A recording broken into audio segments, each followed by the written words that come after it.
Hello नमस्कार साथियों, आप सबों को फिर से अपना यूट्यूब चैनल माँ आशा एस पॉइंट में स्वागत है। मेरे साथियों, इस वीडियो में हम जानेंगे क्लास 12th हिस्ट्री चैप्टर 8 के इम्पोर्टेंट ऑब्जेक्टिव प्रश्न को। चैप्टर 8 में आपका है किसान, जमींदार और राज। चैप्टर 8 है आपका हिस्ट्री, एनसीईआरटी हिस्ट्री में चैप्टर 8 में किसान, जमींदार और राज। इस चैप्टर के सभी इंपॉर्टेंट ऑब्जेक्टिव प्रश्नों को अभी हम लोग सॉल्व करने वाले हैं। इसी वजह से आप इस वीडियो को एक बार ध्यान से अंत तक देखेंगे। और अगर आप हमारे YouTube चैनल पे नए आए हैं तो एक बार इसको सब्सक्राइब कर लेंगे, ताकि जब भी हम वीडियो डालें तो आपके पास इसका नोटिफिकेशन चले जाएगा। तो फर्स्ट क्वेश्चन है आपके सामने कि आइन अकबरी कितने भागों में विभक्त है। आइन अकबरी कितने भागों में विभक्त है? 2, 3, 4 या 5? तो याद रखेंगे आइन अकबरी जो है ये आपका 5 भागों में विभक्त है। कितने भागों में? 5। तो डी इसका सही आंसर होगा। नेक्स्ट प्रश्न है आपके सामने कि अकबरनामा की रचना किसने की थी? अकबरनामा की रचना किसने की थी? अमीर खुसरो, अलबरूनी, इब्न बतूता या अबुल फजल? तो मेरे साथियों इसका सही आंसर हो जाएगा आपको अबुल फजल। अकबरनामा की रचना किसने किया? अबुल फजल जी ने किया। इसका डी करेक्ट आंसर होगा। अब नेक्स्ट प्रश्न है आपके सामने, दीन ए इलाही किससे संबंधित है? बहुत इंपॉर्टेंट ये सारा प्रश्न है, आप देख लीजिएगा। आप अगर आपके पास गैस पेपर होगा या मॉडल पेपर होगा या क्वेश्चन बैंक होगा तो आप देख सकते हैं कि ये सब क्वेश्चन कितने इंपॉर्टेंट हैं। दीन ए इलाही किससे संबंधित है? बाबर, हुमायूं, अकबर या औरंगजेब? तो दीन ए इलाही जो है ये आपका अकबर से संबंधित है। किससे संबंधित है? अकबर से। सी इसका सही आंसर होगा। नेक्स्ट प्रश्न है आपके सामने, अबुल फजल किस सम्राट का दरबारी इतिहासकार था? अबुल फजल किस सम्राट का दरबारी इतिहासकार था? बाबर, अकबर, शाहजहां या औरंगजेब? तो मेरे साथियों इसका जो सही आंसर होगा वो हो जाएगा आपको बी, यानी कि अकबर। कौन हो जाएगा? अकबर। अबुल फजल अकबर के दरबारी इतिहासकार थे। नेक्स्ट प्रश्न है आपके सामने, जमींदार किसे कहा जाता था? जमींदार किसे कहा जाता था? आपके सामने ऑप्शंस है, कर वसूलने वाला, सैनिक, व्यापारी या पुजारी? तो मेरे साथियों इसका सही आंसर हो जाएगा आपको कर वसूलने वाला। जमींदार किसे कहा जाता था? तो कर वसूलने वाला को जमींदार कहा जाता था। नेक्स्ट प्रश्न है आपके सामने, रैयत का अर्थ है। रैयत का क्या अर्थ है? रैयत का क्या अर्थ है? आपके सामने ऑप्शंस है, सैनिक, किसान, व्यापारी या शासक? तो मेरे साथियों इसका सही आंसर हो जाएगा आपको बी, किसान। रैयत का क्या अर्थ होगा? किसान। बी इसका करेक्ट आंसर होगा। नेक्स्ट प्रश्न है आपके सामने, मुगल काल में खालसा भूमि किसके अधीन रहती थी? मुगल काल में खालसा भूमि किसके अधीन रहती थी? जागीरदार, जमींदार या राज सरकार के पास या व्यापारी के पास? तो मेरे साथियों मुगल काल में खालसा भूमि जो है ये आपको राज के पास रहता था, यानी कि सरकार के पास रहती थी। सी इसका सही आंसर होगा। नेक्स्ट प्रश्न है आपके सामने, तौजी किससे संबंधित था? धार्मिक कर से, फौजी व्यवस्था से, भू राजस्व से या व्यापार से? तो मेरे साथियों इसका सही आंसर हो जाएगा आपको सी, यानी कि भू राजस्व से। तौजी किससे संबंधित था? तो भू राजस्व से संबंधित था। नेक्स्ट प्रश्न है आपके सामने, 16वीं सदी में भारत की अर्थव्यवस्था का मुख्य आधार क्या था? 16वीं सदी में भारत की अर्थव्यवस्था का मुख्य आधार क्या था? उद्योग, कृषि, व्यापार या लूट? तो मेरे साथियों इसका सही आंसर हो जाएगा आपको बी, यानी कि कृषि। क्या हो जाएगा? कृषि। नेक्स्ट प्रश्न है आपके सामने, अब नेक्स्ट प्रश्न है, अपपासी कर किससे लिया जाता था? आबपासी कर किससे लिया जाता था? खेती की भूमि से, जल स्रोत से, पशुओं से या व्यापार से? तो मेरे साथियों इसका जो सही आंसर हो जाएगा वो हो जाएगा खेती की भूमि से आबपासी कर लिया जाता था। ये इसका सही आंसर होगा। नेक्स्ट प्रश्न है आपके सामने, जजिया कर किस पर लगाया जाता था? जजिया कर किस पर लगाया जाता था? किसानों पर, हिंदुओं पर, सैनिकों पर या जमींदारों पर? तो मेरे साथियों इसका सही आंसर हो जाएगा आपको हिंदुओं पर। किस पर? हिंदुओं पर। जजिया कर किस पर लगाया जाता था? तो हिंदुओं पर लगाया जाता था। बी इसका सही आंसर होगा। नेक्स्ट प्रश्न है आपके सामने, मुगल काल में किस कर को खराज कहा जाता था? मुगल काल में किस कर को खराज कहा जाता था? व्यापार कर, भू राजस्व, सिंचाई कर या सैनिक कर? तो मेरे साथियों इसका जो सही आंसर होगा वो हो जाएगा आपको बी यानी कि भू राजस्व। क्या हो जाएगा? भू राजस्व कर। नेक्स्ट प्रश्न है आपके सामने, बटाई प्रणाली का संबंध किससे है? बटाई प्रणाली का संबंध किससे है?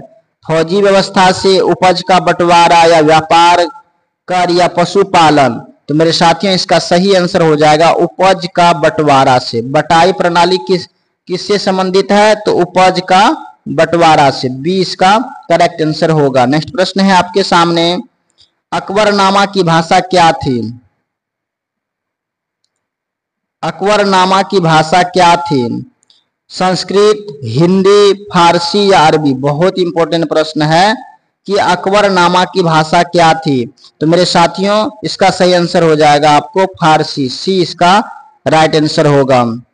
नेक्स्ट प्रश्न है आपके सामने, किस शासक ने भूमि मापने की पद्धति लागू की थी? किस शासक ने भूमि मापने की पद्धति लागू की थी? बाबर, अकबर, शाहजहां या औरंगजेब? तो इसका सही आंसर हो जाएगा आपको बी यानी कि अकबर। किस शासक ने भूमि मापने की पद्धति लागू किया था? तो ये अकबर जी ने किया था। कौन किया था? अकबर। बी इसका करेक्ट आंसर होगा। नेक्स्ट प्रश्न है आपके सामने कि रैयतवाड़ी प्रणाली सबसे पहले कहां लागू हुई थी? रैयतवाड़ी प्रणाली सबसे पहले कहां लागू हुई थी? मद्रास में, बंगाल में, पंजाब या दिल्ली में?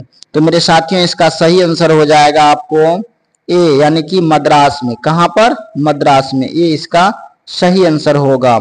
नेक्स्ट प्रश्न है आपके सामने, जागीर शब्द का अर्थ है? जागीर शब्द का क्या अर्थ है? सैनिक दल, अनाज का भंडार, कर वसूली का अधिकार या व्यापार स्थल? जागीर शब्द का अर्थ क्या था? तो इसका जो सही आंसर होगा वो हो जाएगा आपको कर वसूली का अधिकार। जागीर शब्द का अर्थ था कर वसूली का अधिकार। 16वीं सदी में ग्रामीण समाज का मुख्य आधार कौन था? जमींदार, किसान, सैनिक या व्यापारी? 16वीं सदी में ग्रामीण समाज का मुख्य आधार कौन था? तो मेरे साथियों इसका सही आंसर हो जाएगा आपको बी किसान। क्या हो जाएगा? किसान। नेक्स्ट प्रश्न है आपके सामने, आइन ए अकबरी के लेखक कौन थे? आइन ए अकबरी के लेखक कौन थे? बदायूनी, अबुल फजल, इब्न बतूता या अल बरूनी? तो मेरे साथियों इसका सही आंसर हो जाएगा आपको अबुल फजल। क्या हो जाएगा?